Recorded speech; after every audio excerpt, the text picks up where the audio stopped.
Hello everyone, this is Meenakshi and welcome to Guidely guys. आज RBI grade B का exam था एंड यहाँ पर बात करें इस साल आपका जो एग्ज़ाम था वो लास्ट ईयर के कंपैरिजन में टफ़ था। और स्टार्टिंग से अगर मैं बताऊँ आपको तो सबसे पहले जनरल अवेयरनेस था, उसके बाद आपका रीजनिंग का सेक्शन था, फिर आपका इंग्लिश और लास्ट में क्वांट का सेक्शन था। तो यहाँ पर आपके जनरल अवेयरनेस के लिए 25 मिनट्स थे और 80 क्वेश्चंस थे। तो यहाँ पर मैं बात करूँ तो मेरे तो 5 to 6 क्वेश्चंस ऐसे थे जो मैं विजिट नहीं कर पाई थी। और क्वेश्चंस आपके कुछ डायरेक्ट थे और 1 2 3 4 5 क्वेश्चंस ऐसे थे जो आपके थोड़ा सा डेटा बेस्ड थे, या फिर मैं बोलूँ कि आपके मल्टीपल चॉइस टाइप के थे। जैसे कि पीएम कुसुम से रिलेटेड क्वेश्चन था, आपका डीपीआई के जो 5 पैरामीटर्स है तो उनमें से कौन सा नहीं है ऐसे करके पूछ लिया था। गुड गवर्नेंस डे कब होता है आपका, ये क्वेश्चन आया हुआ था। एमएसएफआर का आपका रेट का कितना रेट चल रहा है इस टाइम, ये पूछा गया था। और आपका एक डे आया था नेशनल कॉप्स पे रिलेटेड, तो वो मुझे नहीं पता था तो वो मैंने टिक नहीं किया। और आपकी थोड़ा डेटा ऐसा करके आया था, डेटा से रिलेटेड क्वेश्चंस भी देखने को आपको मिले थे वहाँ पर। और मैं बात करूँ जीए के ओवरऑल सेक्शन की, तो यहाँ पर फायर पार्क आपका कहाँ है, आपके इकोनॉमिक कॉरिडोर से रिलेटेड क्वेश्चंस थे। तो इस तरह के क्वेश्चंस देखने को मिले थे और आप इनको कर सकते थे। और आपका आई मोबाइल पे जो ऐप है आईसीआईसीआई की, तो उससे आपका एक मल्टीपल चॉइस टाइप का क्वेश्चन था। ठीक है, तो इस तरह के जो क्वेश्चन मैं आपको बताऊं तो ये थोड़ा सा डीप में पूछे गए थे। और यहाँ पर मैंने जो अपने अटैम्प्ट किए हैं जीए में, तो मेरे 55 अटैम्प्ट हैं जिसमें से 4 to 5 मेरे रॉन्ग हो गए हैं। ठीक, और बाकी मैंने अटैम्प्ट ही नहीं किए क्योंकि वो मुझे आ नहीं रहे थे, तो मैंने नहीं किए। तो इसके बाद बात आती है आपकी रीजनिंग के सेक्शन की। तो रीजनिंग में देखो, जिसने स्टार्टिंग में कोई पज़ल चूज़ कर ली होगी तो हो सकता है उसके अटैम्प्ट कम रह गया हो, बट पेपर की अगर हम बात करें रीजनिंग का तो बिल्कुल मेंस लेवल का तगड़ा पेपर था। मतलब अच्छा खासा लेवल रहा था। यहाँ पर एक आपका फ्लोर बेस्ड था जिसमें सर्टेन फ्लोर्स दिए हुए थे, तो आई थिंक उसमें आपका 27 फ्लोर्स आंसर आया था। और आपका एक क्वेश्चन था जिसमें वेट बेस्ड पज़ल थी। ठीक है, तो वेट दिए गए थे तो वो मैंने बनाई थी यहाँ पर। और आपका डायरेक्शन बेस्ड क्वेश्चन था, उस पर 3 to 4 या 5 ऐसे क्वेश्चंस थे, वो किया था यहाँ पर। और आपके जो सिलॉक्स यहाँ पर आया था वो आपको कंक्लूजन गिवन था और आपके आपके वो दे रखे थे, स्टेटमेंट दे रखे थे। उसमें आपको बताना था कौन कौन से स्टेटमेंट्स इसके अकॉर्डिंग इनके कंक्लूजन ठीक हो सकते हैं। मतलब कि कोई एक नहीं चूज़ करना था आपको, वहाँ पर 2 या 3 थे तो उन तीनों को आपको चेक करना था। तो ऑल ओवर अगर मैं बात करूँ तो आपका जो पेपर था रीजनिंग का वो लेंदी था। ओके, तो यहाँ पर जो मेरे अटैम्प्ट हुए हैं रीजनिंग में वो 23 हुए हैं। ठीक, और एक पज़ल में मैं फंस गई थी जिसमें वो ब्लड रिलेशन वाली थी। स्टार्टिंग में मुझे लगा इजी है, मैं कर लूँगी, बट वही है कि ईगो पे ले ली और टाइम भी चला गया।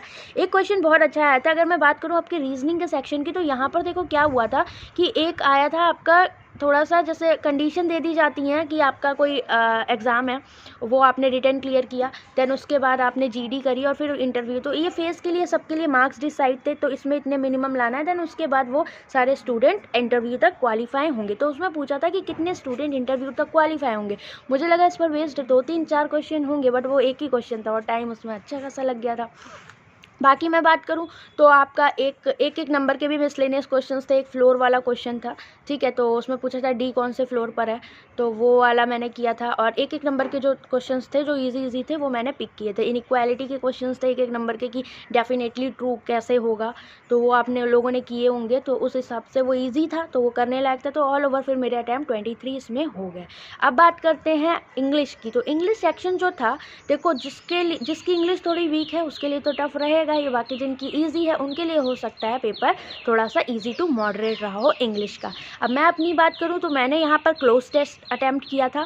देन उसके बाद यहाँ पर एक पैसेज आया था आपका टीबी और ये सारी जो बीमारियाँ होती हैं इनसे रिलेटेड, तो इनकी फंडिंग को लेकर, इसको हेल्थ को मतलब हेल्थ इशूज़ जो आपके होते हैं यहाँ पर इनकी फंडिंग को लेकर था, तो वो अटैम्प्ट किया था क्योंकि वो ईजी था और छोटा पैसेज था, तो हो गया था।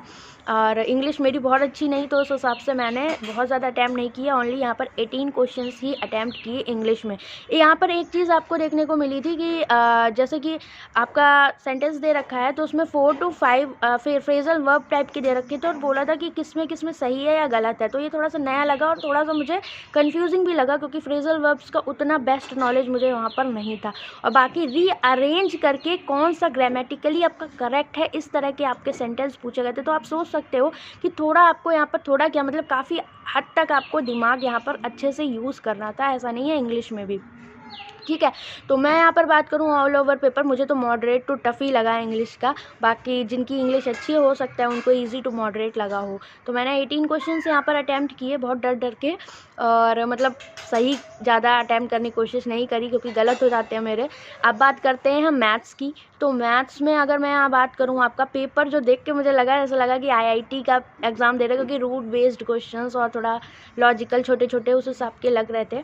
तो वो ईजी तो थे, ठीक है। वो थोड़ा सा न्यू पैटर्न है, जैसे कि आपका कॉलम 1 कॉलम 2 दे दिया और उसमें आपकी 3 क्वाड्रेटिक दे दी थी, और एग्जैक्ट वहाँ पर आपको उनकी रूट्स निकाल के और रिलेटेड आपको उससे क्वेश्चंस दे रखे थे कि क्या क्या चीज़ें इससे निकाल के मतलब मैच करना था कि ये सही है कि गलत है, ठीक।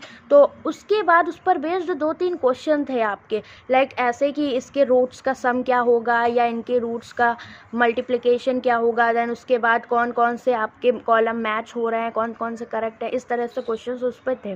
तो मैथ्स का पेपर भी यहाँ लेंदी था।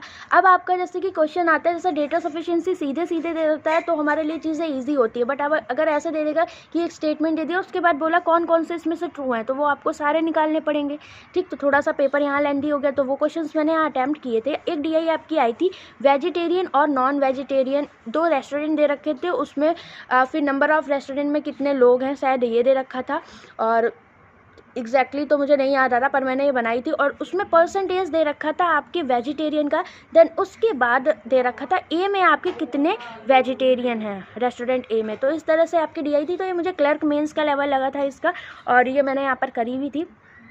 कैसलेट जो आई थी वो मैंने छोड़ दी, देखी भी नहीं थी। इसके बाद आपके क्वेश्चन क्वांटिटी बेस्ड थे, वो मैंने यहाँ पर किए थे। तो ऑल ओवर जो मेरे मैथ्स में अटैम्प्ट गाइज यहाँ पर हुए वो मेरे हुए थे 22, ठीक है। तो जिसने भी यहाँ पर रीजनिंग मैथ्स में बहुत अच्छा अटैम्प्ट कर लिया होगा तो मुझे लगता है उसको एक एज मिल जाएगा यहाँ पर, ओके। एंड बात करें पूरे पेपर की, तो लास्ट ईयर की तरह हलवा पेपर नहीं था। हलवा क्या मतलब, टफ तो लास्ट ईयर भी था बट इतना नहीं था। एक जिस हिसाब से देखो पेपर जाता है उस हिसाब से हमारी कट ऑफ डिसाइड होती है। और इस बार अगर हम बात करें एवरेज अटैम्प्ट्स की, तो 85, 90, 95 इस तरह से देखा। 1-2 स्टूडेंट्स दिखे थे जिनके अटैम्प्ट्स मतलब ऐसे गए थे 112, 111 के आसपास, अदरवाइज ज़्यादातर रेंज जो थी वो 90 के अराउंड थी, 90 प्लस माइनस के। तो आप सोच सकते हो कि कट ऑफ का जो एवरेज स्टूडेंट के अटैम्प्ट रहते हैं उसी के आसपास कट ऑफ आपकी जाती है, ठीक। अब यहाँ वैकेंसी कम है तो ऑब्वियसली कट ऑफ आपकी हाई जाएगी, बट इतनी नहीं जाएगी कि 100 तो पार नहीं करेगी। मुझे नहीं लगता कि 100 यहाँ पर पार करेगी, ठीक है। बाकी देखते हैं, होप फॉर द बेस्ट। और मुझे यहाँ पर लग रहा है कि मतलब कि फ़ेज़ 1 शायद क्लियर हो जाए। तो जिनको लगता है वो फिर अपने फ़ेज़ 2 की प्रिपरेशन करें, क्योंकि टाइम बहुत कम है फ़ेज़ 2 के लिए। एंड फ़ेज़ 1 ऐसा आया है तो फ़ेज़ 2 के लिए तो अच्छे से प्रिपरेशन करनी ही पड़ेगी, ठीक है। और ऑल द बेस्ट है। चलो जितने लोगों का हो गया, फिर देखते हैं अब नेक्स्ट शिफ्ट में कैसा एग्ज़ाम आता है। वैसे फर्स्ट में तो मैं बोलूँगी कि आपका टफ़ पेपर आया था, तो देखते हैं क्या होता है आगे, ठीक है। तो चलिए बाय बाय, टेक केयर।